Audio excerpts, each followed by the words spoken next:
আপনি কি কখনো ভেবে দেখেছেন যারা ক্যান্সারের রোগী তাদের চুল কাটা হয় কেন?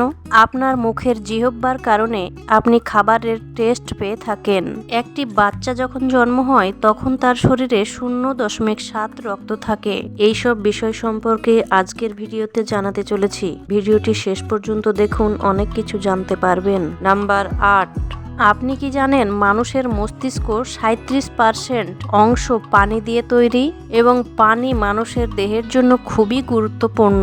যখন আপনার শরীরের পানির অভাব আপনার শরীরের ওজনের 1% সমান হয় তখন তৃষ্ণা পেতে শুরু করে। নাম্বার 7, আপনি নিশ্চয় লক্ষ্য করেছেন আপনি দীর্ঘ সময় ধরে পানিতে থাকলে হাতের আঙ্গুল এবং পায়ের আঙ্গুলগুলি বিভিন্নভাবে ভাঁজ হয়ে যায়। কিন্তু আপনি কি ভেবে দেখেছেন এতে কোনো সুবিধা অসুবিধা আছে কি না? একদল গবেষক গবেষণা করেছিলেন এবং বলেছেন এই ভাঁজগুলি আসলে খুব দরকারি।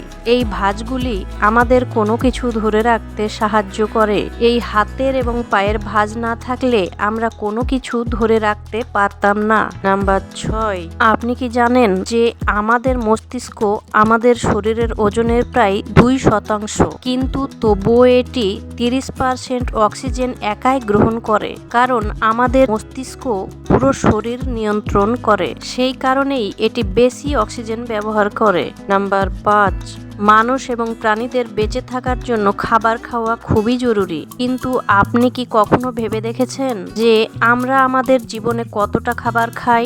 বিজ্ঞানীরা এটা নিয়ে গবেষণা করেছেন এবং এটা জানা গেছে যে একজন সুস্থ মানুষ 77 বছর বয়স পর্যন্ত 30,000 কেজি খাবার খেয়ে থাকেন। নাম্বার 4, যদি আপনি গভীর ঘুমের মধ্যে থাকেন এবং আপনার নাকের কাছে একটি নোংরা জিনিস অথবা সুগন্ধ জিনিস রাখা হয়, তাহলে কি আপনি জেগে উঠবেন?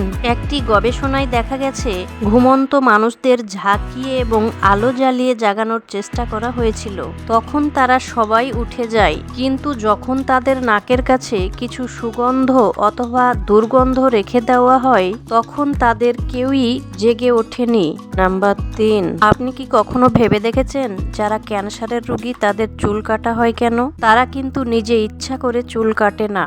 ক্যান্সারের চিকিৎসা করানোর জন্য কেমোথেরাপি ব্যবহার করা হয়, যার পার্শ্ব প্রতিক্রিয়ার ফলে তার চুল ঝরে যায়। যাই হোক, সুস্থ ব্যক্তির চুল প্রতিদিন 0.03 সেন্টিমিটার পর্যন্ত বৃদ্ধি পায়। নাম্বার 2, আপনার মুখের জিহ্বার কারণে আপনি খাবারের টেস্ট পেয়ে থাকেন। যদি জিহ্বা না থাকতো তাহলে আপনি খাবারের টেস্ট কখনোই পেতেন না। যদি আপনি আপনার জিহ্বা দেখে ভেবে থাকেন যে এর একটি অংশ এক ধরনের টেস্ট বোঝার জন্য তৈরি করা হয়েছে, তবে আপনি ভুল ভাবছেন। গবেষকের মতে জিহ্বার প্রতিটি অংশে তেতো, টক, মিষ্টি এবং ঝাল সব ধরনের স্বাদ অনুভব করা যায়। নাম্বার 1, একটি বাচ্চা যখন জন্ম হয় তখন তার শরীরে 0.7 রক্ত থাকে এবং তখন বাচ্চারা কাদার সময় চোখে জল বের হয় না। এর কারণ হলো বাচ্চাদের অশ্রুনালী তখন বিকশিত হয়। আপনারা জানেন মানুষের নাক এবং কান ছোট থেকে মৃত্যু পর্যন্ত বাড়তে থাকে। এর কারণেই সময়ের সাথে সাথে মানুষের চেহারার পরিবর্তন হতে থাকে।